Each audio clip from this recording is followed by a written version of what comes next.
And once again, if you're just joining us, especially if you're joining us by phone, hello, phone-in listener, then we're just going to give people 1 or 2 more minutes to join us, and then we'll get started. Yeah, probably about 20 more seconds.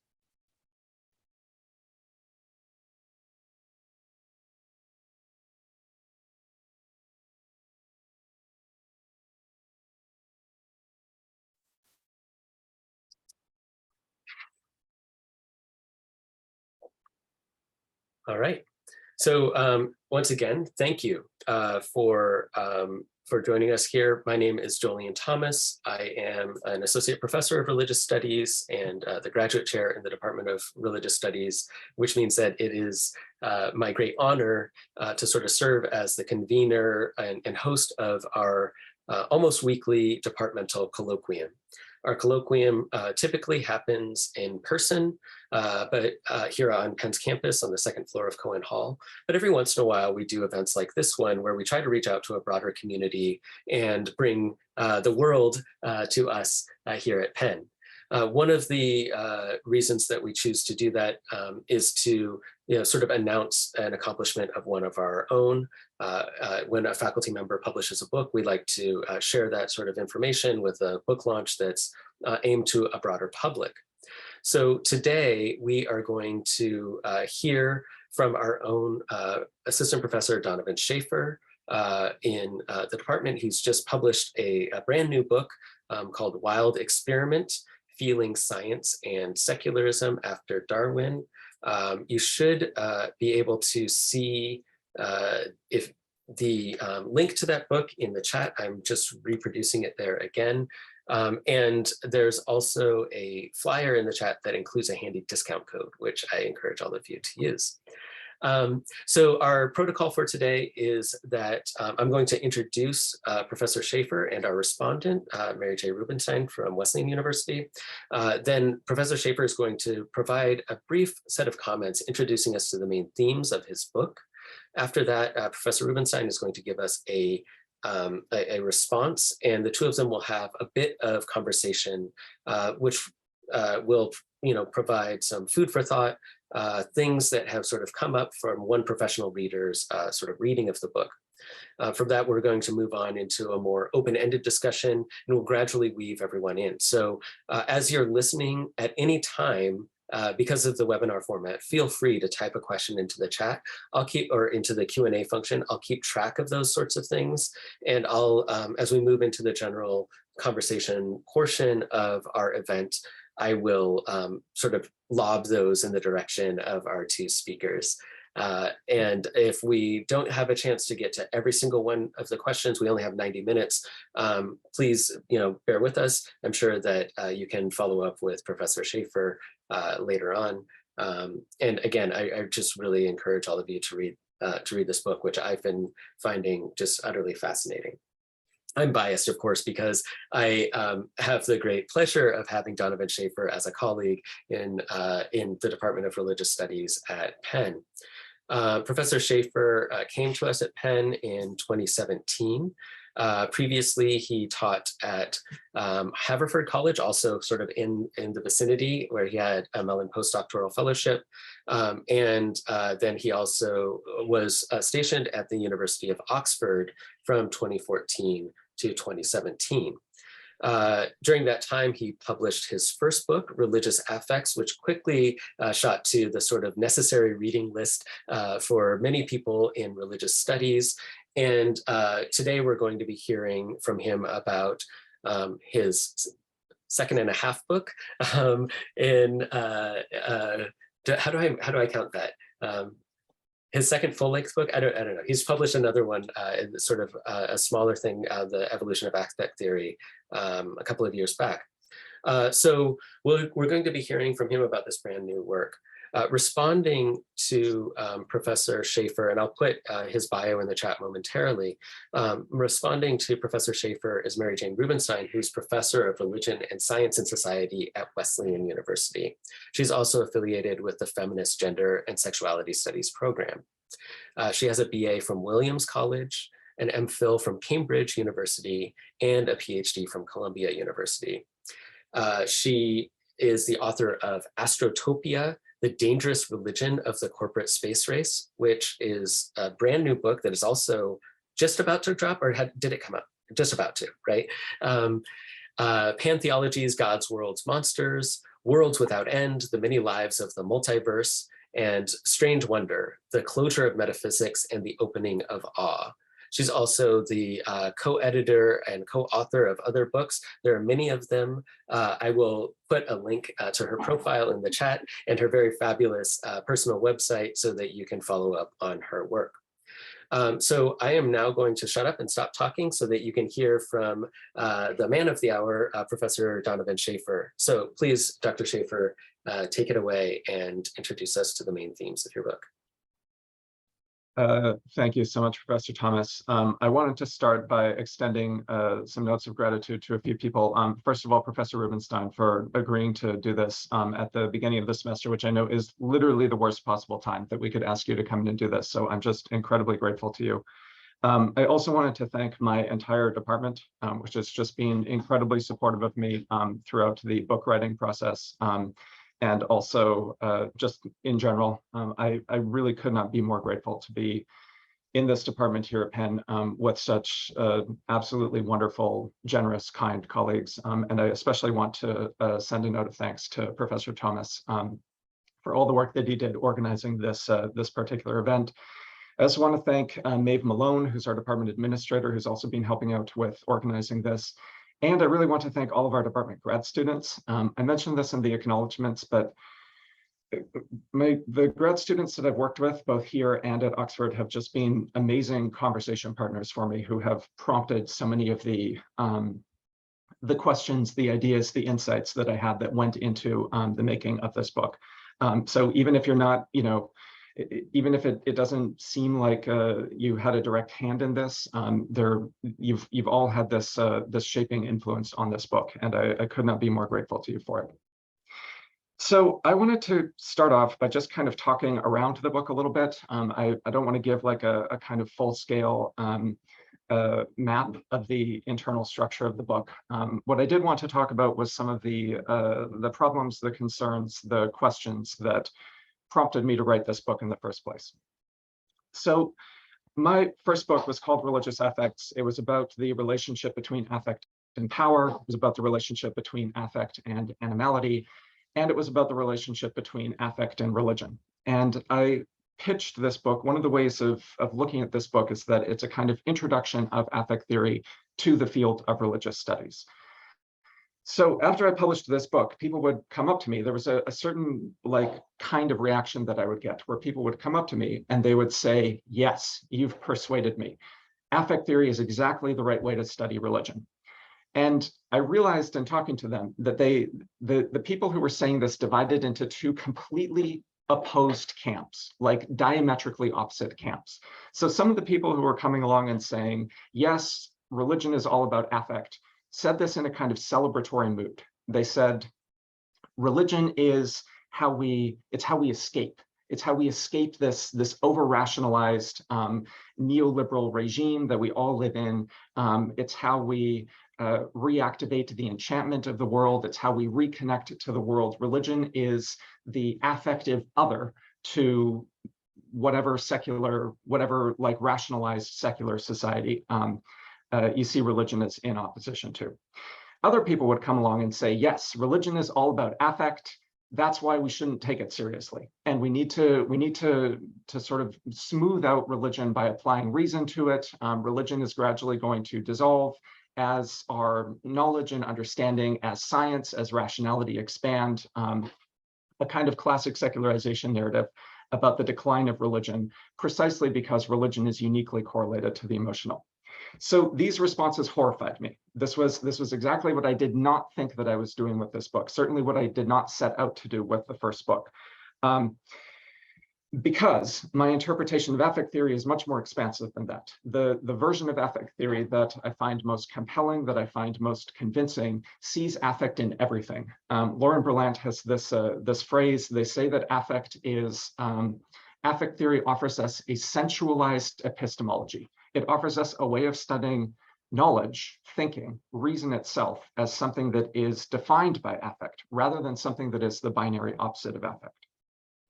So I realized that I wanted to write a book that was about secular affect in a sense. It was a kind of virtual title that I had in my head, was that this was the secular affect book, the complement to the religious affect book.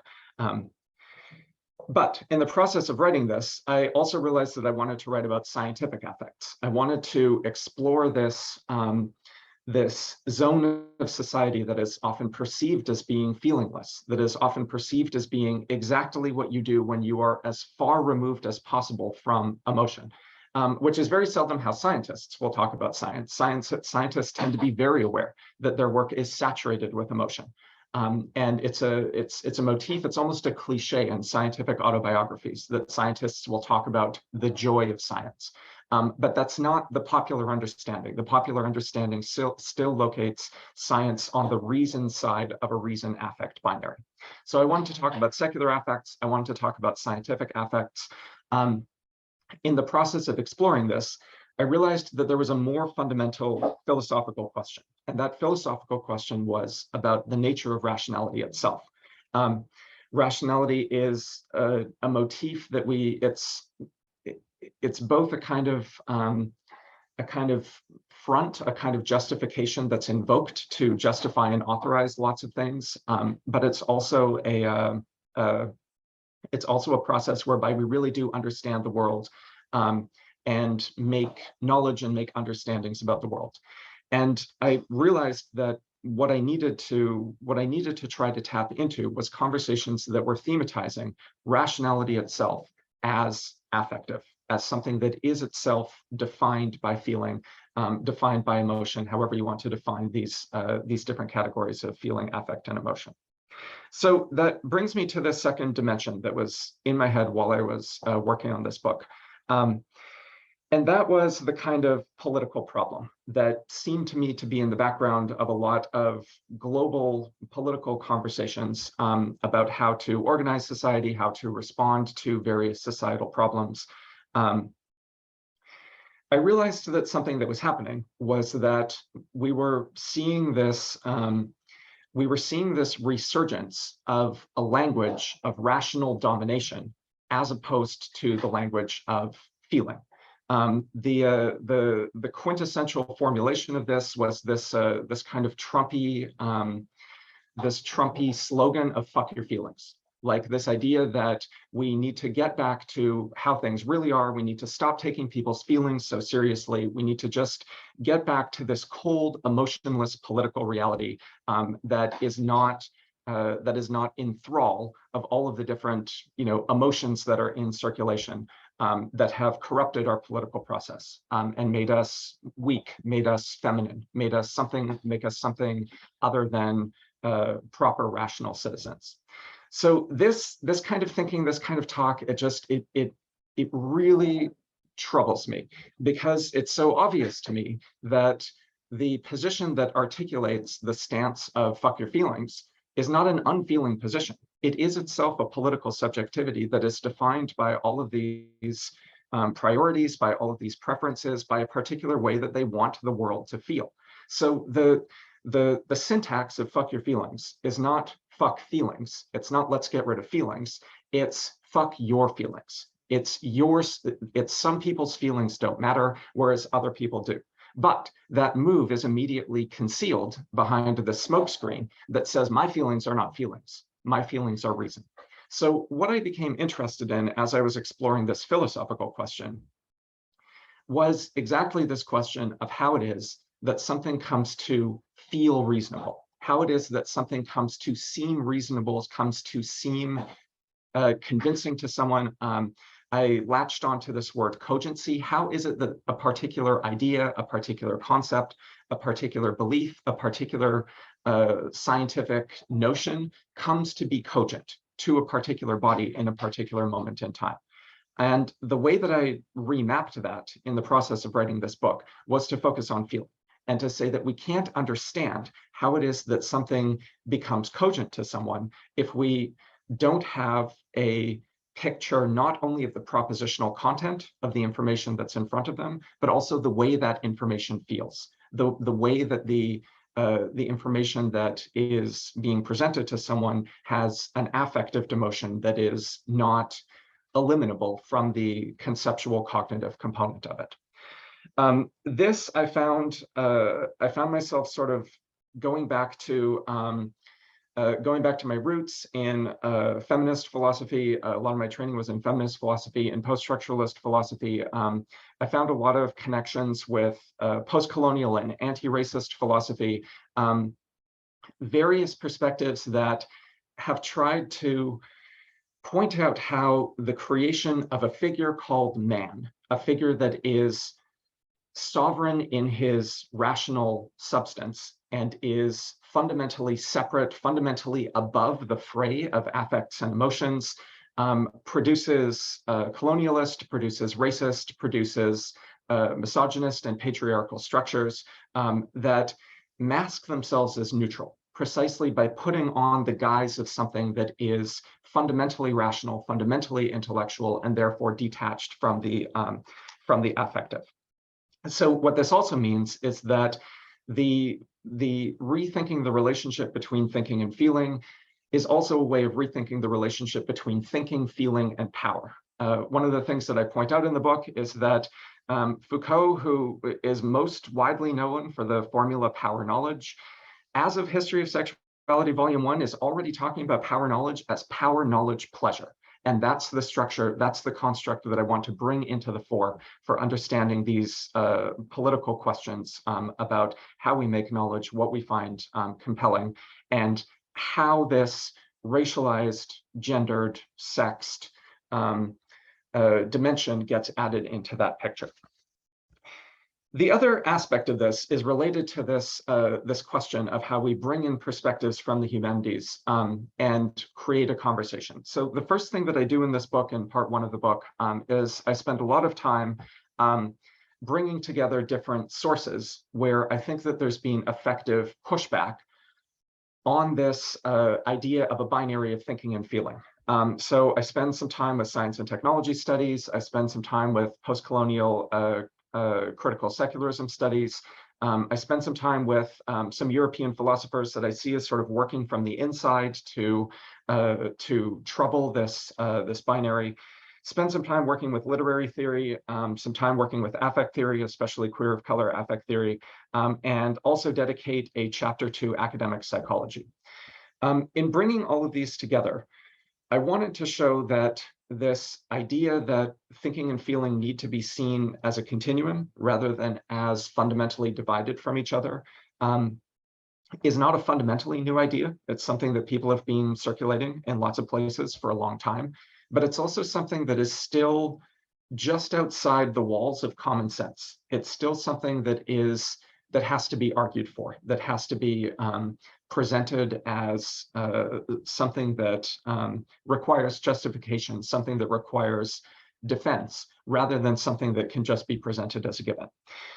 Part of what I found myself turning over in my hands while I was thinking about this was the way that we do theory and philosophy in the humanities, what you might think of as like the meta-humanities, the domains within the humanities where we come up with ideas, we come up with theories, we come up with concepts that are then picked up and distributed in various ways throughout the humanities. One of the things that I got very interested in was thinking about the meta-humanities as, in some ways, still having a kind of conservative streak to it. I think that even when we are talking about iterations of theory or iterations of contemporary philosophy that present themselves as radical, there's still a sort of set of concerns that often circulate. And my worry is that those concerns often end up reiterating the thinking feeling binary that I'm trying to trouble, rather than really trying to put forward something that can shift the way that we're thinking about these specific problems. So part of the project of the book, as I understood it, was to put forward new models, new vocabulary, new concepts, new frameworks that I'm hoping will be accessible to undergrad classrooms. I wrote this as a book that I'm hoping could be put into the hands of undergraduates, but also that I am hoping will be in meaningful conversation with other perspectives within theory and philosophy in the humanities. So I think I've gone on for about long enough, and I'll have more chance to talk later on. So thank you. Okay, thank you so much, Dr. Schaefer, for those comments. And for the audience, I'm sure you can see there's just all kinds of cool little appurtenances in this project and things to grab onto, no matter what your training is. So now we're going to have a response from Professor Mary Jane Rubenstein of Wesleyan University, and then we'll have a conversation between the two. Great. Hi, everybody. What might sound okay? Going all right? What a delight to be here. Thank you so much to Professors Thomas and Butler and Schaefer for the honor of this invitation, and also to Maeve Malone for administering it so carefully and kindly. There may be no more palpable demonstration of what Donovan calls the electric charge of thinking, learning, knowing than the beginning of the semester. What with its singular mix of excitement, dread, elation, grumpiness, revelation, and frustration. Having taught high school English for 45 years, my mother will insist to this day that any teacher worth their salt should have anxiety dreams for the 2 weeks leading up to the first day of school. If the stuff you teach doesn't slip through the careful contours of your ego and brim up from the unruliest parts of you when you least expect it, then what, my mom would ask, are you doing in the classroom? This absolute dependence that we students and teachers are currently experiencing, like right now, of thinking upon feeling, constitutes what Donovan calls the small argument of wild experiment. There is no reason, cogitation, ideation, or anything else you might want to call thinking, says Donovan, without emotion or feeling or affect. All the stuff that our Enlightenment era superegos still insist on separating from thinking.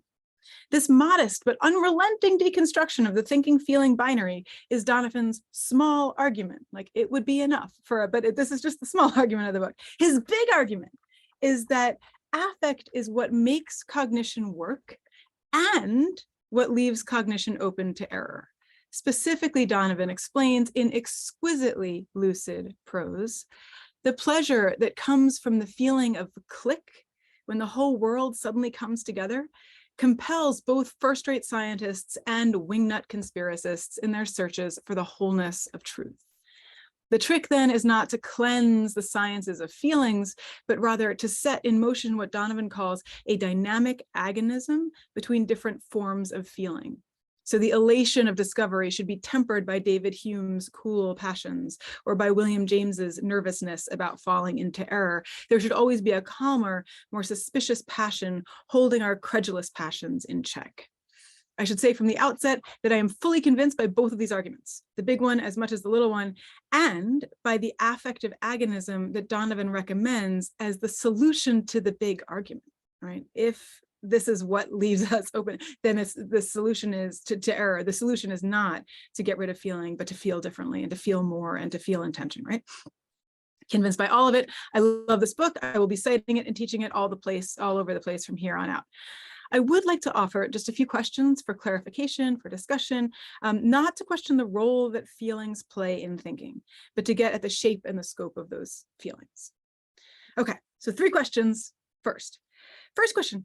Is the search for knowledge in this model always driven by the pursuit of pleasure, or is it ever impelled or even confirmed by the pursuit of displeasure or discomfort or pain? Some years ago now, I started writing about cosmology because I was astonished by the way that physicists were talking about the discovery in 1998 of dark energy. That's the stuff that's accelerating the expansion of the cosmos. It's like ripping galaxies away from one another. I kept finding that physicists who were ordinarily sober, calm, and collected kept calling dark energy not only unexpected, but things like ugly, gross, nasty, horrific, and even hellish. In short, this massive astronomical discovery, which has completely revised our understanding of cosmic evolution, didn't bring pleasure. It brought horror and disgust. I'm also thinking of Einstein's revulsion at the revelation of quantum mechanics.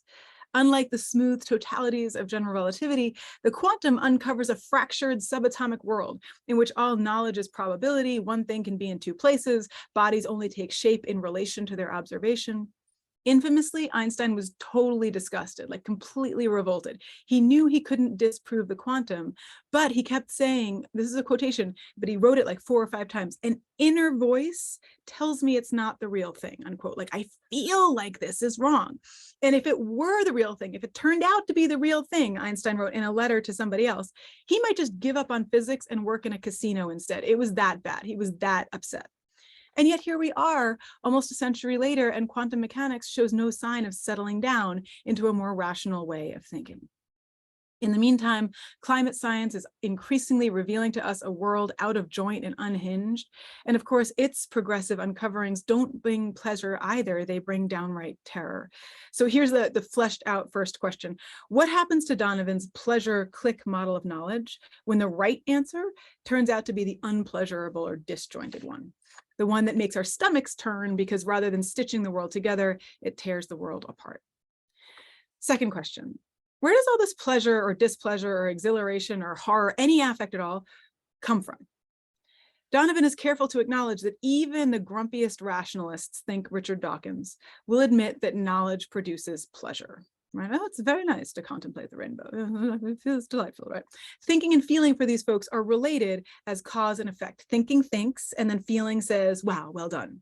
That's some admirable thinking you've done. I admire it, right? To this line of thinking, Donovan's small argument insists that it's actually feeling all the way down. In particular, the drive for pleasure produces the knowledge that then produces pleasure. And again, I'm in total agreement with the deconstruction here, but in addition to wanting to pluralize the range of feeling and add in displeasure and horror and all the rest, I'm wondering in the second question, where the tendency to be pleased or displeased comes from. What is it that makes us pleased or displeased by this or that discovery or experience? I guess the big question is affect a fundament? Is it just there as the natural base of things, fueling the whole endeavor? And I'm clearly going to suggest that it's not. After all, when kids learn to prepare food for themselves, they begin to expand the scope of foods that taste good to them. When some people learn about the ins and outs of factory farming, animal products stop tasting good to them. The more I learn to play guitar, the more I'm delighting in music I once found uninteresting or even mildly repulsive. The more a novice learns about the life of Jesus, the more she'll cry at the foot of the cross on Good Friday, right? Like the whole point of so many of Teresa of Avila's writings is like, this is how you teach yourself to cry, right? Like this is how you feel it, right? So affect certainly drives knowledge, and knowledge in turn produces affect, but doesn't knowledge also shape the contours of the affect that drives the knowledge that produces affect, right? That is, don't we learn by more or less rational means to be displeased or pleased by this or that phenomenon or experience? I'm asking this not to be a pain in the ass, like we did in the 1990s when we pointed out that an attempted deconstruction had accidentally installed a fundament. We were like, ha ha, you messed it up, right? Or the way we still do when we insist that a linear progression is more like a hermeneutic circle, or better yet, a fractal entanglement. I'm asking because Donovan gets to this great constructive ethical project toward the end of the book, suggesting that rather than putting religion on the side of feeling, secularism on the side of reason, we might appeal to the co-constitution of thinking and feeling to build alliances across sacred secular divides. I want to affirm this work. I'd also like to encourage expanding it. I want to commend seeking out the earth lovers among Christians, pagans, and Satanists alike.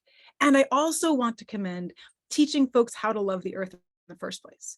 So I think we need an account, not just of how pleasure shapes and drives knowledge, but also of the way that knowledge can reshape and reform the field of what's pleasurable in the first place. So in other words, we're not going to change minds unless we change feelings. So how do we change feelings, right? How do we change what's likely to produce pleasure or displeasure in somebody? Third and final question. Can machines feel? Donovan's argument operates against what Eve Sedgwick calls the threshold model of knowing, not knowledge, in which a knower either knows something or doesn't know it. It's either on or off. This model of knowing, says Donovan, is, quote, knowing like a computer knows, unquote.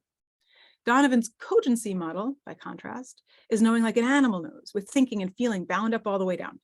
So I'm wondering if Donovan is arguing that this human and animal knowledge is constitutively different from machinic knowledge. One of the touchstones for Donovan's book is the opening of Stanley Kubrick's 2001: A Space Odyssey, whose Dawn of Man sequence installs a black monolith between the animal and the human. And here I'd want to think alongside Sylvia Wynter, Fred Moten, Frank Wilderson, Calvin Warren, Hortense Spillers, Christina Sharp, Benedict Boisseron, and Anthea Butler on the hold between animality and humanity, where Western thinking tends to install blackness. Why does it have to be a black monolith? Kubrick never says. But he does promise that the humans who evolved from allegedly lower animals are on their way now to becoming, quote, immortal machine entities, unquote. The question here then is, what does the deconstruction of what Donovan calls the black monolith myth, which is to say, the distinction between thought and feeling, or humans and animals, do to the story of AI and the allegedly incoming singularity? I'm thinking here of the physicist Brian Greene, who argues, among other things, that all thinking is just information processing. If thinking is simply computational, he reasons, then consciousness can in principle be simulated. All we'd need would be a computer powerful enough to run and sustain all those operations. Philosophers like Nick Bostrom jump in at this point to argue that if it's possible in theory to simulate consciousness, then someone in our infinite universe has certainly done it. And if someone's done it once, then it's been done countless times. And if it's been done countless times, then simulated worlds will necessarily outnumber real worlds. So we are probably living in a simulation. And of course, if we are living in a simulation, then there's no reason to try to heal the earth or feed starving bodies, since materiality is just a projection of the vast simulation. Along this absurd way of thinking, which animates a good deal of what calls itself affective altruism, it's better to save 1 trillion hypothetical minds in the future than a few billion starving bodies right now. It's better to give up on the Earth and travel to Mars with Elon Musk until we figure out how to simulate consciousness ourselves while an asteroid blows up the Earth. So to bring this conversation back to Donovan's big argument, this whole murderous progression of simulationist thought plays on the feeling of click. Oh yeah, oh, whoa, and then suddenly we're simulated, right? As Donovan insists, the sciences teach us to be suspicious of too much click. Again, not by tempering feeling with reason, but by tempering hot passions with cool passions. So of course, I've already asked about tempering hot passions like elation with other hot passions like disgust, or in this case, rage. But the question I want to ask here is whether Donovan is invested in contesting the model of thinking as information processing. In an effort to check my own affect here, I will admit that I want him to be contesting this model. I want Donovan to be insisting on a distinction between animal and machinic knowledge, because I hate, and there I am still feeling stuff, I hate the chain of thinking that ends up in affective altruism and corporate Martian colonies. But I am also suspicious of my own desire, and there's the agonistic tension. I would like to make a distinction between animal and machinic knowledge based on affect, but how are we going to do so without romanticizing the animal, which includes the human, as natural or organic or whole or unconstituted by machines?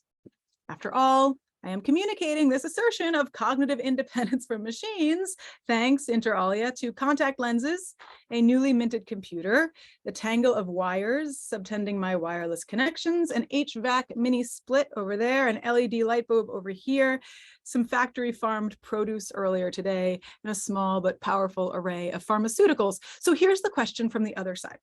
How can we do justice to the reality of our entanglement with machines without taking the clickbait of singularity chasers and simulation theories? And I am so grateful for the chance to think alongside Donovan's marvelous book here, and also with the rest of you this afternoon. Thanks so much.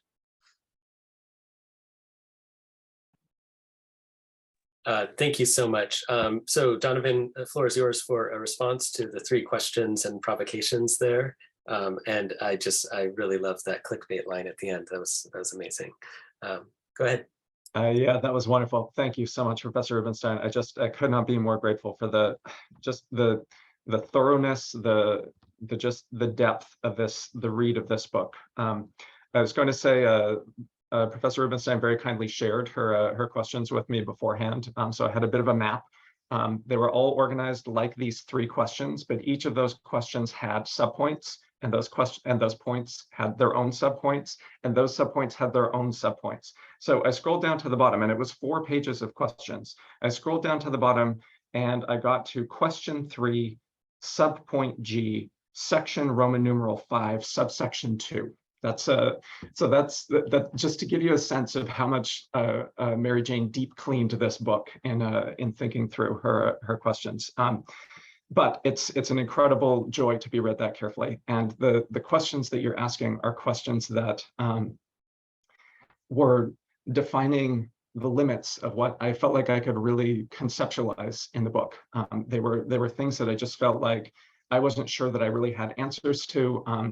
This book was very humbling for me, in part because I just realized the more that I worked on it, how little I could actually do in terms of this. And I even put in a note at the somewhere in the introduction where I say I really think of this as kindling for conversation, as something that I hope will open up new channels of dialogue and channels of conversation. And this is just thrilling to me to think with you on all of these motifs. So let me talk about each of these three question families in these three question phyla in turn. So this first question about whether the search for knowledge is always about pleasure, I loved this because this was something that I also found myself really wrestling with while I was thinking through these topics. My first answer to that is yes, that on some level there is always something about the process of making knowledge, about the process of exploring the world that has this dimension to it that is pleasurable. But then I immediately want to throw an asterisk up on that, because I think that the word pleasure betrays us. I think that we have a particular sense of what pleasure is, what pleasure feels like. And I think that the thing that we want about knowledge production is not necessarily pleasure in that sense. Sometimes it can be. Sometimes it's fun to sit down and read a Wikipedia article about something that you don't know anything about and just learn about it. And it's right to experience that as pleasure.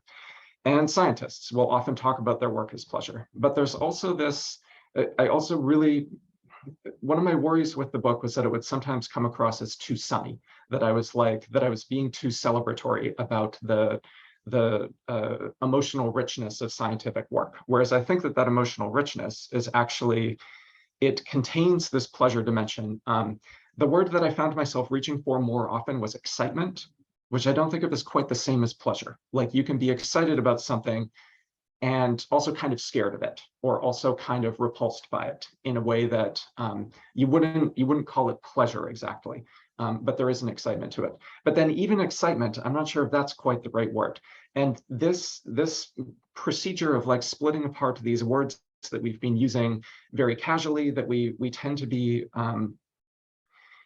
to see as the infrastructure of a comprehensive inventory of our emotional landscape.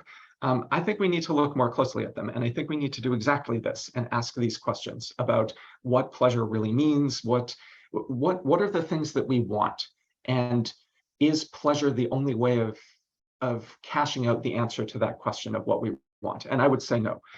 So I was thinking when I saw your question about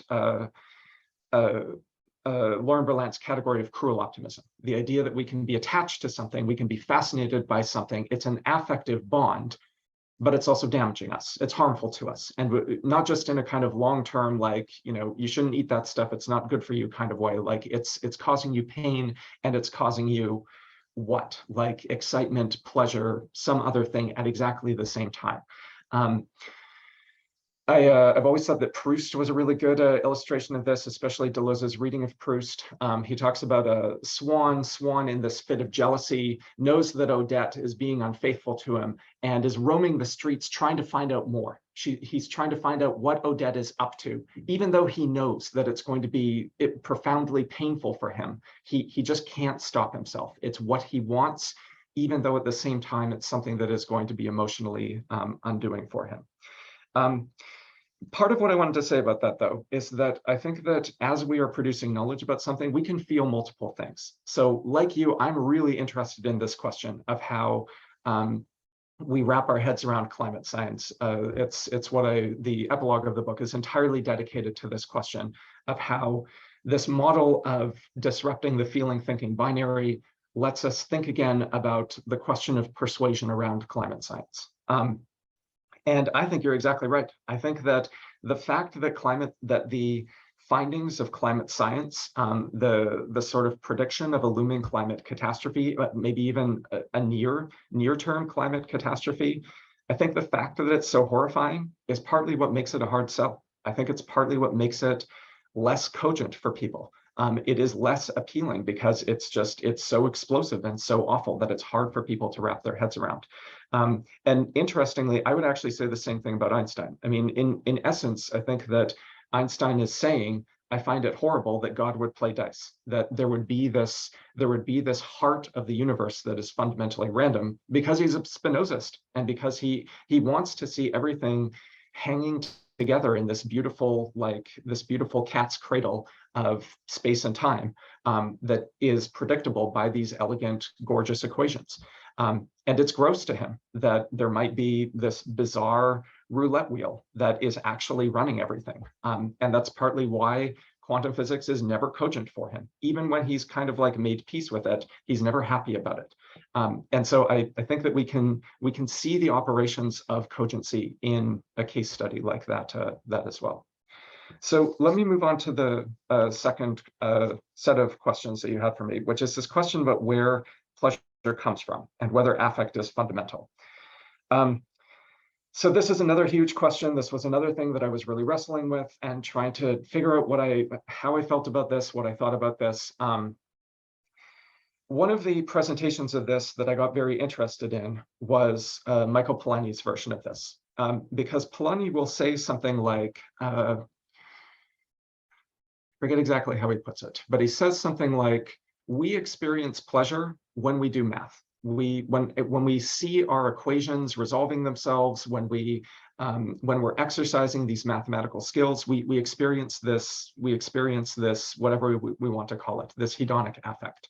But he also says we would not be able to feel this if babies did not enjoy playing with rattles.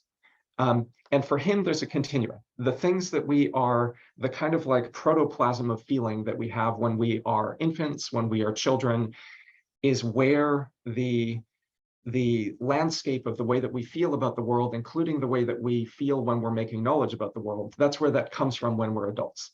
So you're asking whether affect is a fundament. I would say yes, but I would also say that affect in being a fundament is highly plastic. One of the models that I think is actually really good for this is the way that Eve Sedgwick interprets Sylvan Tompkins.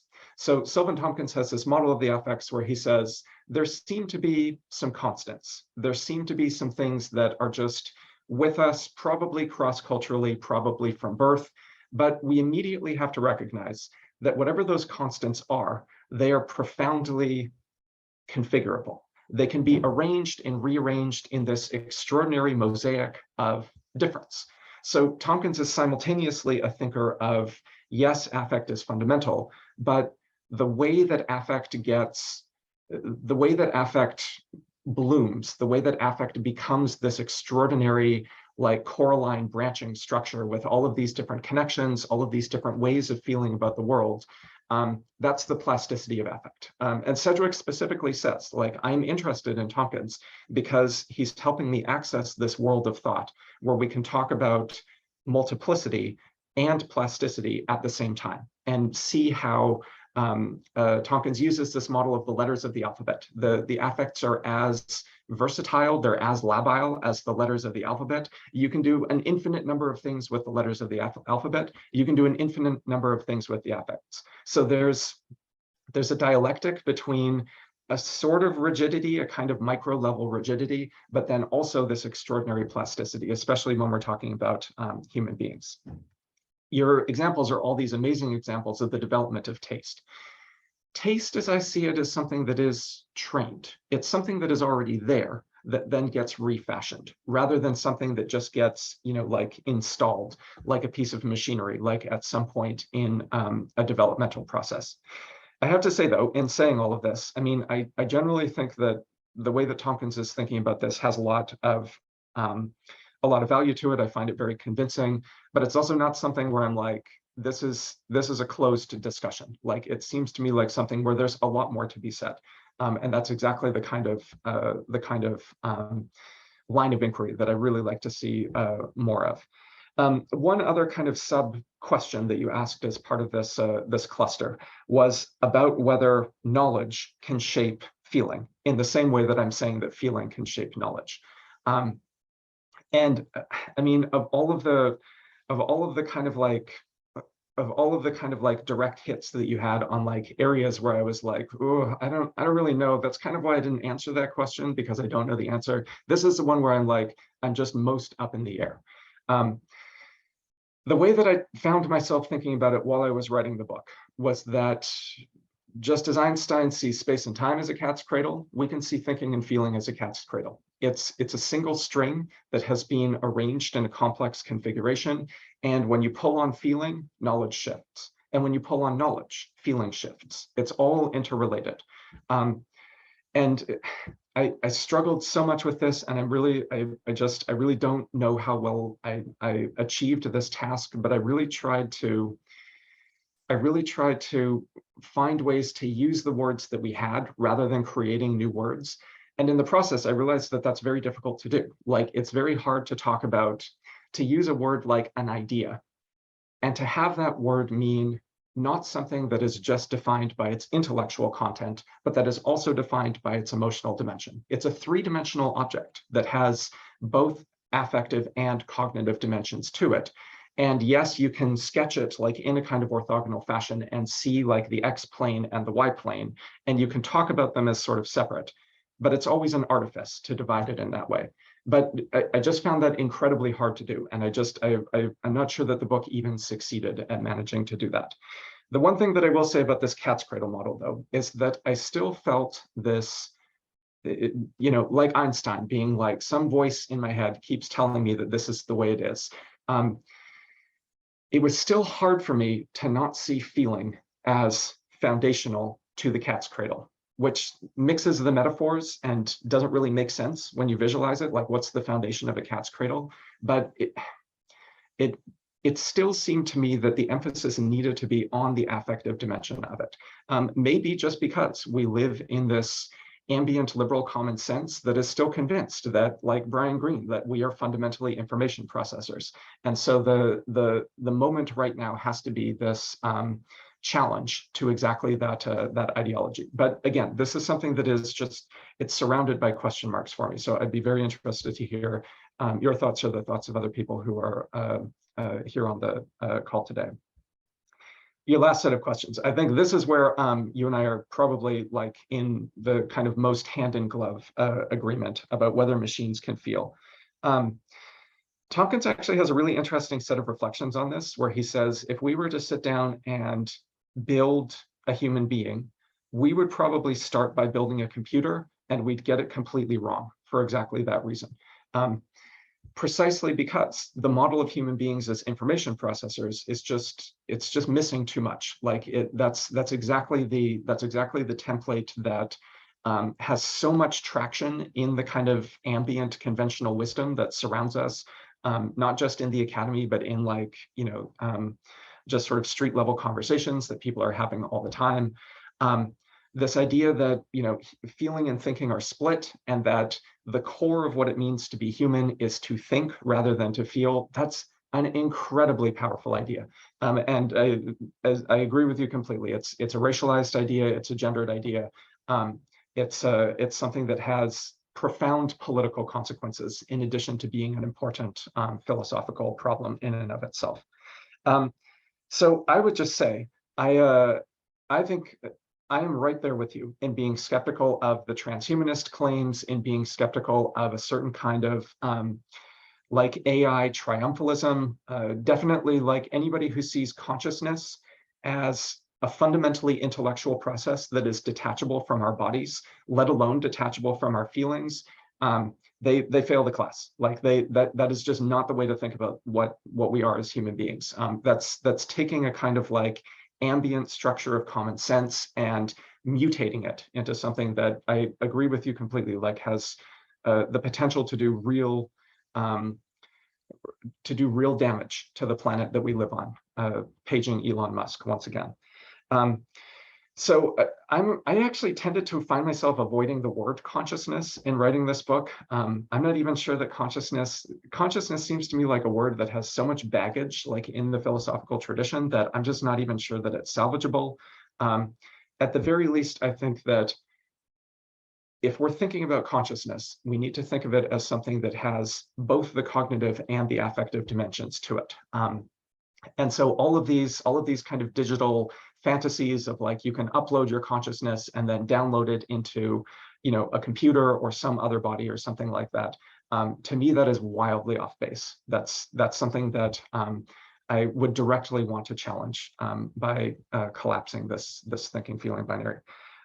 Mary Jane, you are such a sharp reader. It is just such an honor to be read by you this closely. Thank you. Thank you both for the questions and for the response. I want to make sure that we can bring others into the conversation. We've already got one question in the Q&A, and I encourage other audience members to chime in. I put this in the chat, but I'll just say, I do have the ability to sort of activate your microphone so that you can ask your question aloud if you prefer, or if you just want to type it in the chat, that's fine too. Before we turn to the general Q&A, I want to give Professor Rubenstein the opportunity to, is there anything that you wanted to immediately respond to in what Donovan just said? No, it's all brilliant, and you answered the questions in ways I hadn't even anticipated, and that was just fantastic, and thank you so much. The only little suggestion for anybody who's excited about it is that if you're looking for a really good epistemological affect that gets at all of the valences of pleasure and pain and amazement and fear and terror and dread and astonishment, that old category of wonder is a really good one. It Yes, holds all absolutely. that stuff together, and it's said to be at the origin of thinking and all that stuff. So it's a do I have a wonder to sell you? But no, I'd love to hear from other folks who are on the call. Okay, so I've just been asked by Yingchen Kwok to read their question aloud. Yingchen is a grad student in the Department of History and Sociology of Science, and I'm going to just truncate this long question a little bit, but is interested in applying affect theory to the history of evolutionary thought. Yingchen is saying that basically history of science has long moved past this view that objectivity exists. And I know that this is something you talk about in the book, Donovan.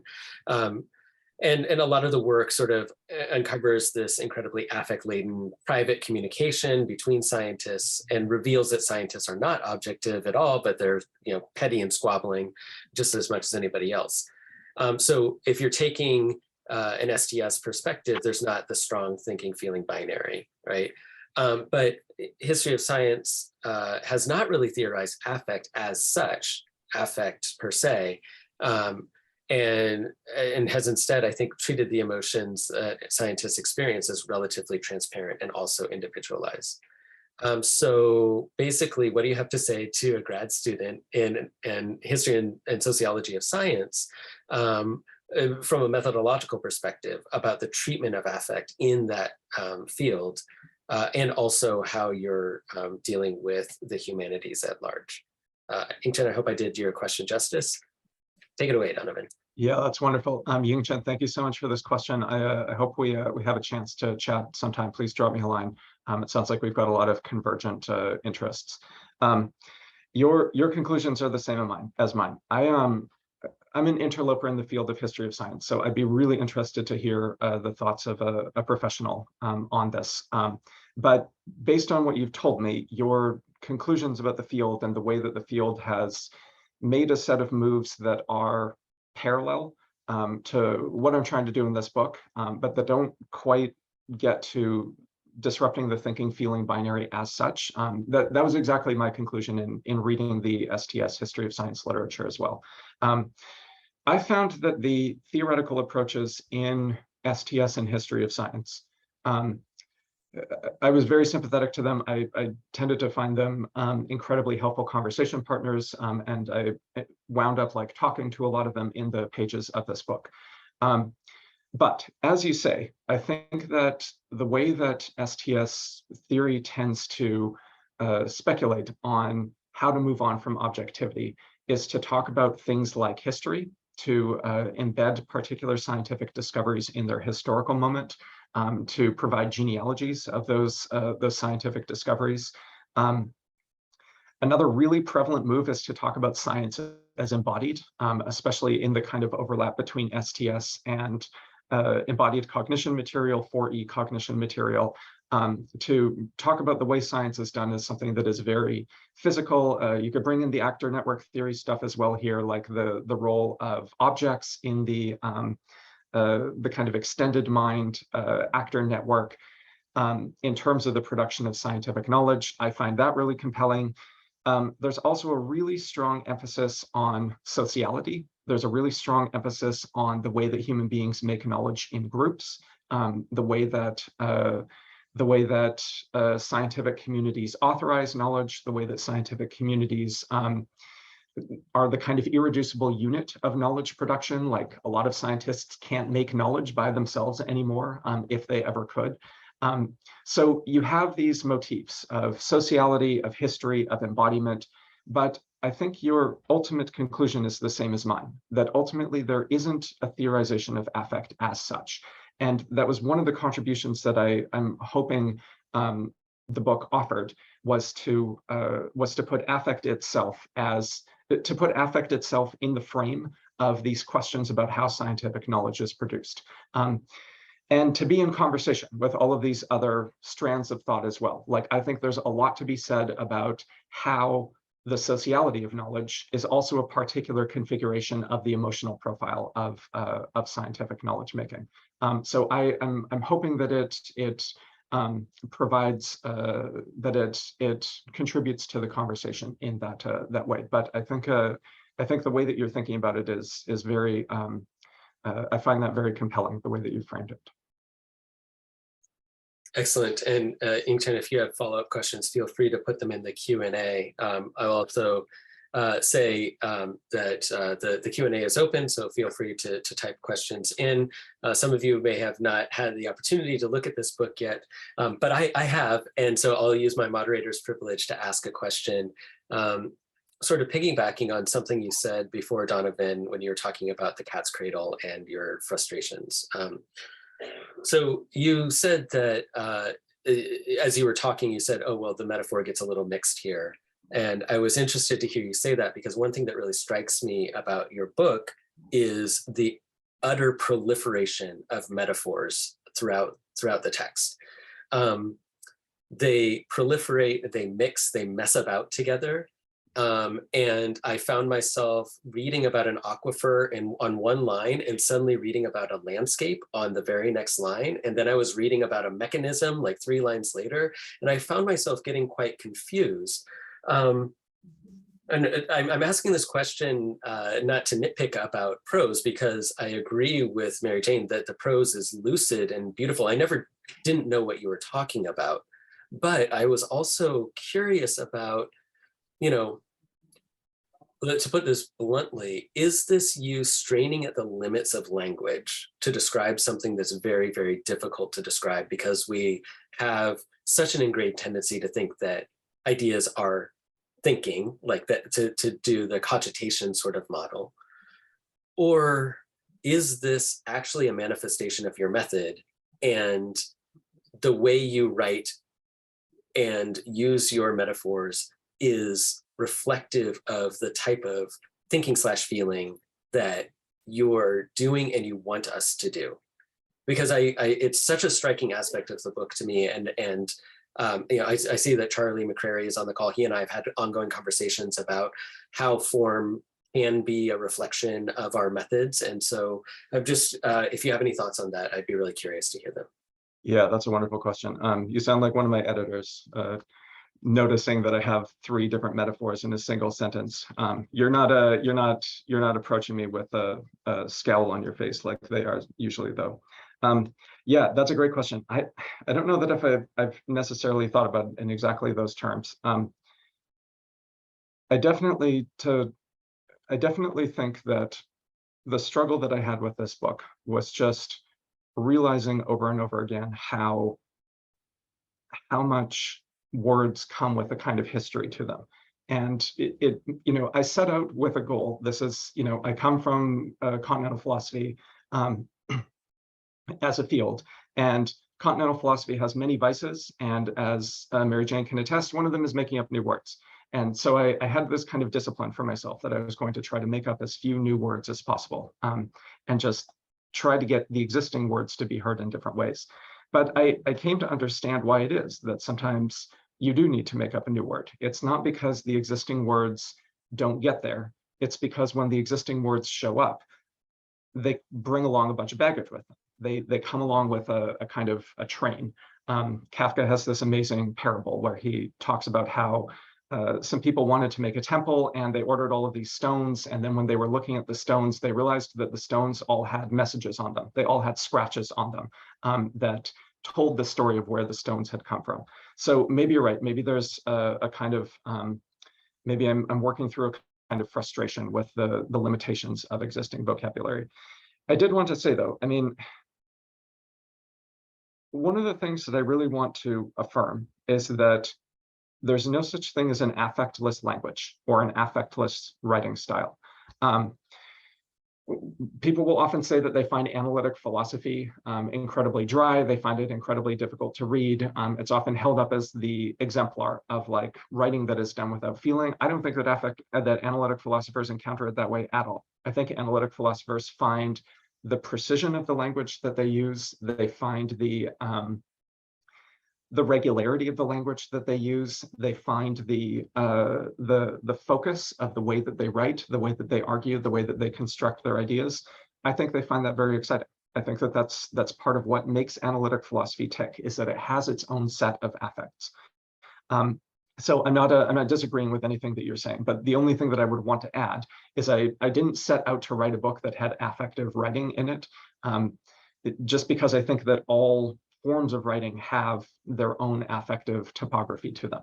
They all come along with their own affective package. But this sort of is coming back to what you were saying, MJ, about like the way that we train our affects, the way that we train our intellectual affects to appreciate different kinds of things. We learn to appreciate different styles of writing. We learn to appreciate different genres, in part as part of our intellectual formation.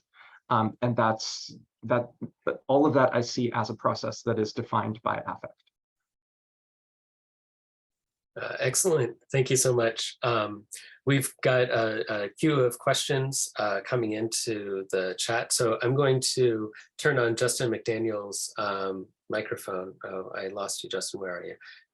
And have him ask your question directly. There we are. Okay, here we go. Hi, thanks. Can you hear me? Thanks, Donovan. It was great, and thanks, Professor Rubenstein. It was really, really nice. I enjoyed it very much. One thing, yeah, I love the idea of wonder, but like, and I just, isn't the word already out there with Rudolph Otto? Isn't all what you're talking about? And you had that section in your book that had all in its title. I'm like, oh, it's going to be about Otto, and it wasn't. But I just know it's like, you know, it's fear and, you know, it's overwhelmingness and it's wonder and all those things. But another, just a couple comments and then a question. The comment is that you talked about, or the question about, you know, can pleasure be negative? And this is something that I spend a lot of time thinking about, looking at Keats's negative capabilities and this idea, you know, that what drives us is actually the sadness. You know, I mean, for a lot of people, you know, in that there's a drive to knowledge, a drive to creativity, and drive to production that comes out of a feeling of not wanting to be fixed, whether it be Carson McCullers or William Burroughs, you know, Billie Holiday. You know, that this idea that no, it's not the pleasure that's seeking; it's actually, you know, kind of self-destruction. I think your Proust example really excellent there, and so I think there's a whole body of knowledge about, you know, that it's pleasure doesn't have to, I mean, I don't know, I'm Irish, that's our thing, right? You know what I mean? Like, you know, we are produced, you know, 7-4 by the negative. The second comment is that, and I hate to do this, but Julian will perhaps back me up here. You know, it's like, you know, any person who studies any religion says, well, we did it first. But we did. The Buddhists did this like a long time ago, 2,300 years ago. There's a 7-volume book called the Abhidhamma, and it's several thousand pages, and it's all about the body and emotions and thoughts, and they're all intertwined. It is not, they call it Buddhist philosophy, it's often described, but it's not Buddhist philosophy. It's Buddhist biology and psychology, like put together, and there was no separation in these books, and they're god awful boring. I mean, if anybody's ever read the Abhidhamma, I mean, I took basically a 2-year postdoc in the Abhidhamma. I mean, my eyes were bleeding. It's awful. And it just goes on and on and on, a list of emotions, a list of knowledge, and how they intertwine, but not that they intertwine, that they're just intertwined, that they don't, come at it from a different direction. And the best part about the Abhidhamma is after like several thousand pages, the last line of it reads in Pali, and so on. And so, meaning like we got tired. Like there's much more to say about the mind and emotions and the body, but you'll get it. Comments over. There's so many parts of this book I really like. I think your kind of short section on Berger and Geertz and Assad is about the clearest I've ever read. And I just want to just assign that to students. Like you should read this. I think your section on Tompkins, that's what I had a question about, but you kind of answered it in your answers already, was just superb. Your kind of the connections you weave with Foucault is just phenomenal. The really, really interesting comments on New Secularism and the UNC tragedy were beautifully written and just really, really interesting there. What I don't get in this book, I liked it, but this is what, I just want to know how you came to this idea. Like, where did you say, oh, conspiracy theory, that's part of this book? Like, it just seems so out of nowhere that you have conspiracy theory, but then it fits. Like, it almost is like, this is like the testing ground. This is like the, petri dish of where we see emotions and thought together is conspiracy theory. And so I'm just interested if you could, because you haven't talked about it in this Q&A, like, why did you see that, or how did you see that? Because I really think it's just like, it's a good lesson for graduate students or anybody beginning to write a book, like that if you are interested in something, like just as a subject, you can find how it fits in with other things. And that, the way I said that almost sounds like a conspiracy in itself, right? That everything connects, right? And so, but like, where did you see this coming? And where would you like to go with that? Because I saw that almost as the beginning of another book, like that's leading somewhere else, because it's almost like you buried the lead a little bit there, because it's really fascinating. And I hope that people get that out of the book and read that section. Buried the lead about conspiracy theory in particular. Yeah, exactly. Like, it's just a really brilliant idea that this is actually where we can test out the non-separation between emotion and thinking or feeling. Thank you. This is wonderful, and I'm so honored that you read the book so closely. This is a great set of questions that allows me to kind of fill in some blanks of things that I think really do need to be said about this book.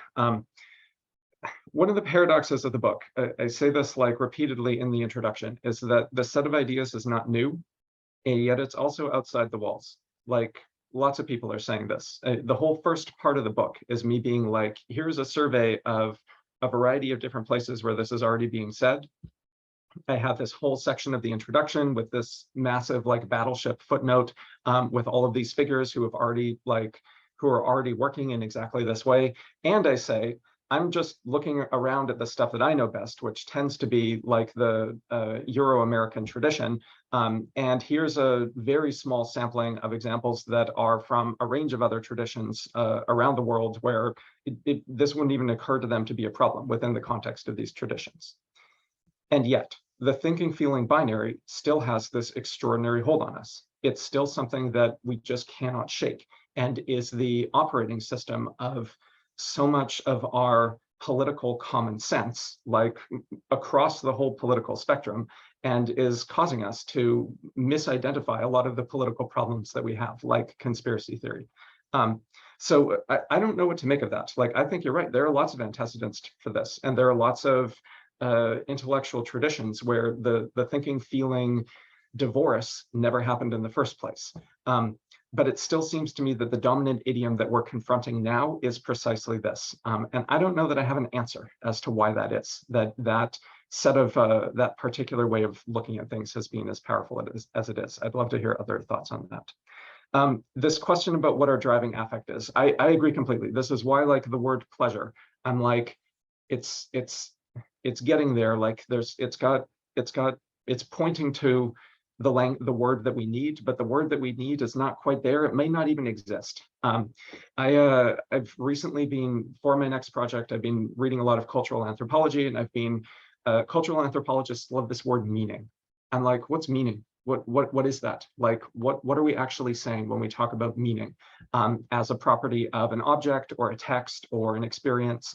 In a way, I think that that's a solution to this problem, because it moves on from this vocabulary of pleasure. It's creating the target zone of what people want, what provides, what people are drawn to, without immediately translating that into something called pleasure, which I agree with you is problematic. But I also think that the language of meaning is ultimately too intellectualist. In a way, that vocabulary seems to me designed to disguise the fact that what we're talking about are feelings and are not just sort of intellectual processes that are detached from embodied affective components. So I'm with you, like both, I think, Justin, your comment, and MJ, your comment, I mean, are really hitting the nail on the head of a limitation in the way that I engaged with vocabulary in this.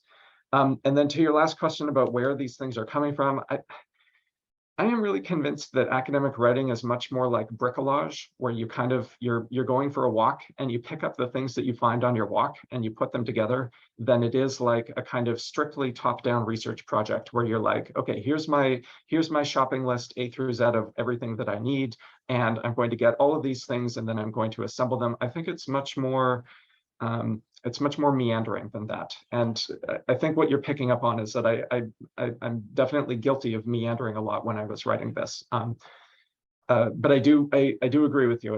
I was thinking while I wrote the conspiracy theory material that this is not just an example, like there's a lot more to be done with this. And hopefully I'll have a chance to do that at some point. Thank you. Hey. Yeah, great. So I'm going to, I put this in the chat, but in the interest of time, I'm going to have Anna Hickey Moody and Charlie McCrary ask their questions one after the other, because I think there may be some overlap between them. Donovan, then I'll ask you to respond to both of those questions, and hopefully that will leave us enough time to get to the remaining questions that have already been posted in the Q&A. So Anna, I'm going to click the little button to allow you to talk, and Charlie, you're on deck. 1 second. Professor Thomas, and thank you so much, Professor Schaefer and Professor Rubenstein. I've really loved listening to your provocations and insights, and it's a really fantastic book. I'm working with it already, and I guess my question is, it may not be answerable, and I'm completely open to that, because I'm asking for a kind of a shift in register or space. So I'm doing some ethnographic field work at the moment with climate change deniers. And it seems to me that a lot of your insights, I'm sort of trying to harness your insights into conspiracy theory and the fuck your feelings communities. And over here, they're called the freedom movement, the people that are really strongly anti-vax. And I'm feeling like you're offering kind of a range of constellations for how we might engage with communities that have really different beliefs, but also, these are effectively, they're effective engines, right? It's the way that they run. And I guess I wanted to ask you if you were going to sort of give some points of orientation for entering the field based on your thoughts on, conspiracy theory and affect and the community sort of psychology and affective registers. What would they be? And they're just, it's a generative kind of speculative question. It's open. Anyway, thanks. Excellent. Thank you so much. And now I'm going to unmute Charlie McCrary, and hopefully these two will work well together. Charlie? Hi, thank you very much for both of these talks. I like this book a lot, and I thought that the quality of this afternoon has been so high, and it's really very welcome. I don't have a super tight question, but I think it does go with the previous question pretty well, which is, I mean, really what I just want to say is talk about whiteness a little bit more, but you're supposed to phrase things as questions and not just talk about ... So I'll frame it this way, which is,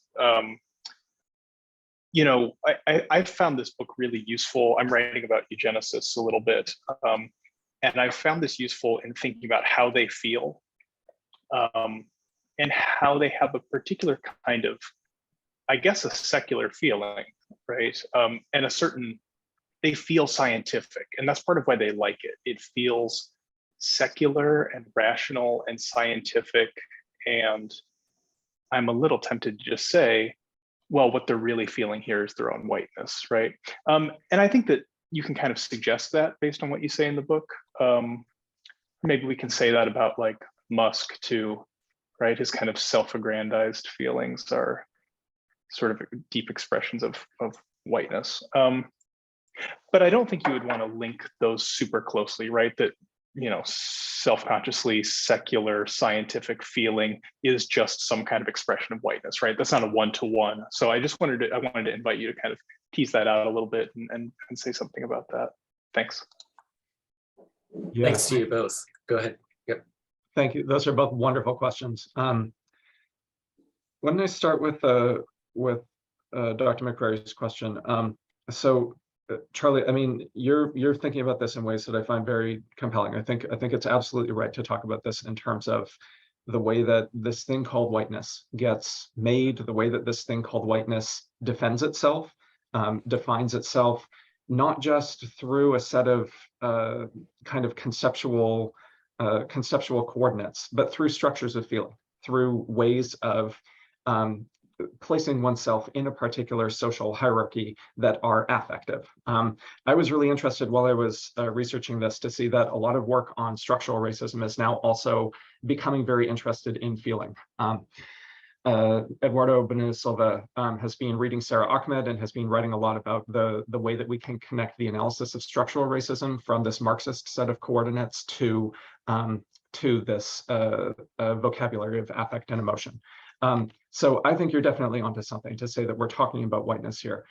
I would say on the one hand, I think that partly what defines whiteness is exactly this operation of masking your own emotional particularity as reason itself and saying this is the way that the world is, without realizing that that's just the way that the world feels to you. That's just the way that that whiteness wants the world to feel. I think Sarah Ahmed's concept of whiteness as an orientation, whiteness as an alignment within what she calls the white world is just a perfect match for this. Like you expect the world to be a particular way. Those expectations are themselves a structure of feeling. They're a way of feeling about the world in which you are on top and other people don't question your status. And then when other people start to question your status, you accuse them of being emotional. Oldest trick in the book, but it's exactly because both of the positions are emotional that we can see through that binary in the first place. On the other hand, I also think that whiteness is a structure of supremacism. It's a structure of not just feeling neutral, but feeling better. And one of the things that I tried to do in this book, especially in working with the queer of color scholarship that really like sung out to me while I was doing the research, is to thematize this idea that racism, racial hostility, has its own affective character to it.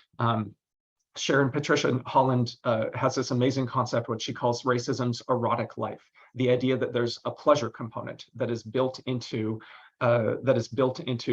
racism as an intellectual structure. And that I think is another way of coming at this question of the affective slash cognitive constitution of what whiteness is. So Anna, to your question, first off, thanks so much for being here. I know it's before 6 a.m. Melbourne time when you logged on, so thank you. but this is just a key question that I don't know that I have a kind of obvious, that I don't know I have any kind of like satisfying answer for. I guess one thing that I would say is that part of moving on from the thinking feeling binary is moving on from the liberal fantasy that people are just going to be persuaded when you put new information in front of them. Information always feels a certain way, and who you are as a person who is presenting information, you feel a certain way.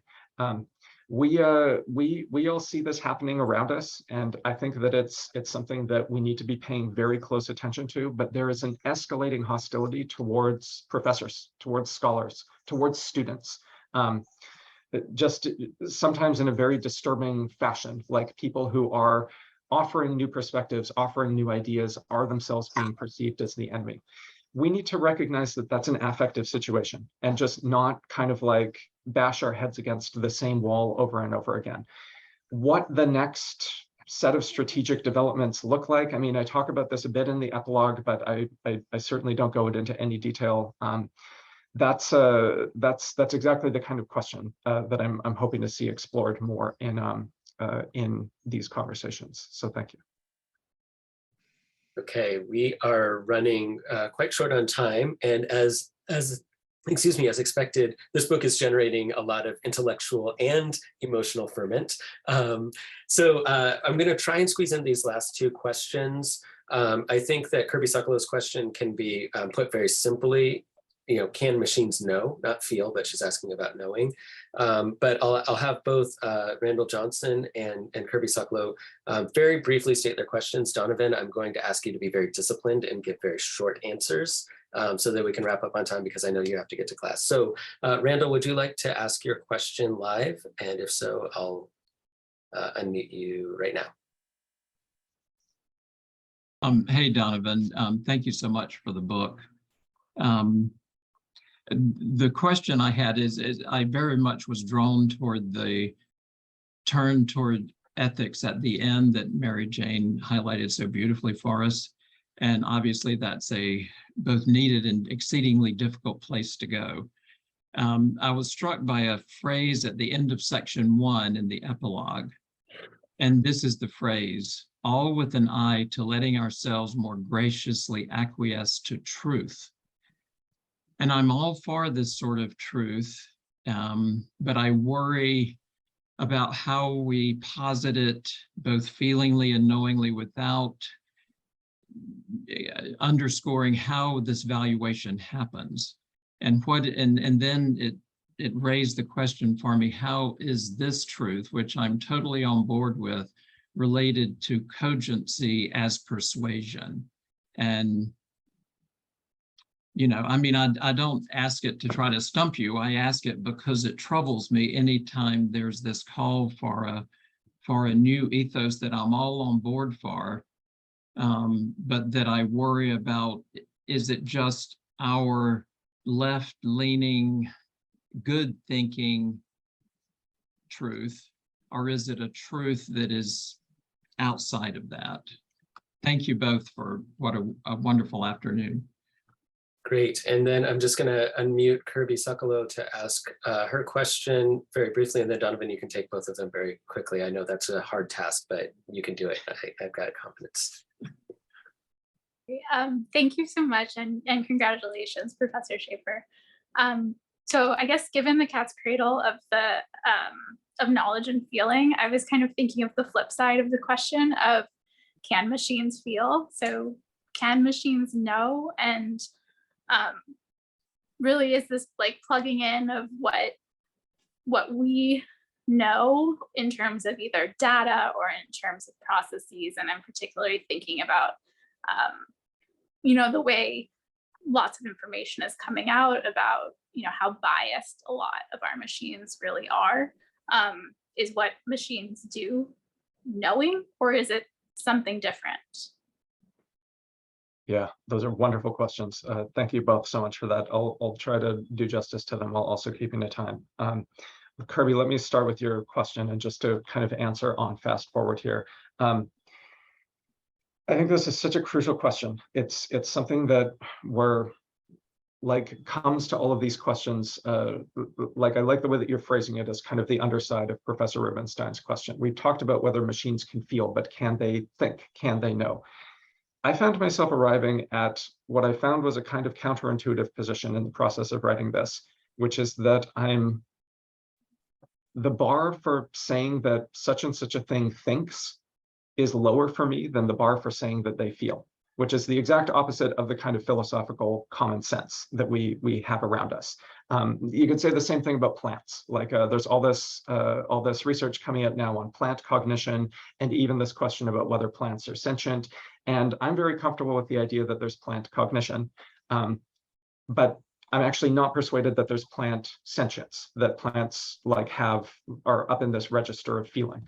And I think I would say the same about machines, that machines, I think, have crossed to the threshold of something that we can recognize as cognition, but I wouldn't want to say that they have feeling. The implication of that, though, is that, one of the things that I really take from STS is this emphasis on looking at how knowledge is made. And I think we can say the same thing about our machines. Our machines can become very smart, but they're smart in the way that we have made them.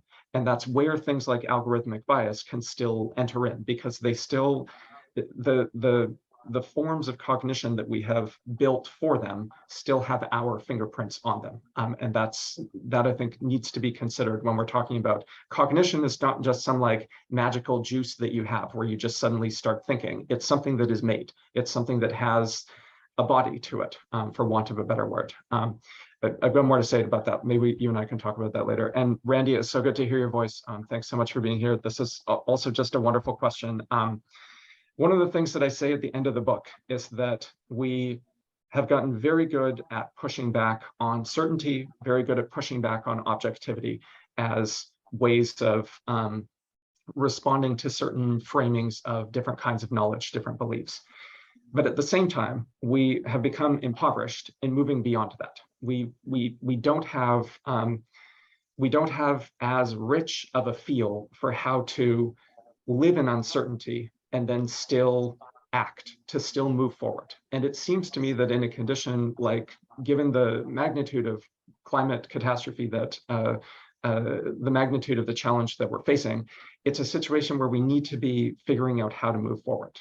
But at the same time, I think that the emphasis that you're reaffirming is this emphasis on self-scrutiny, this emphasis on allowing, not just letting yourself feel satisfied with the things that you already know, but trying to put pressure on yourself, trying to countervail that pleasure, whatever we want to call it, with the beliefs that you already have, with a sort of self-skepticism, with a kind of self-scrutiny. So to me, it's about this struggle, and allowing that struggle to be an intellectual struggle that we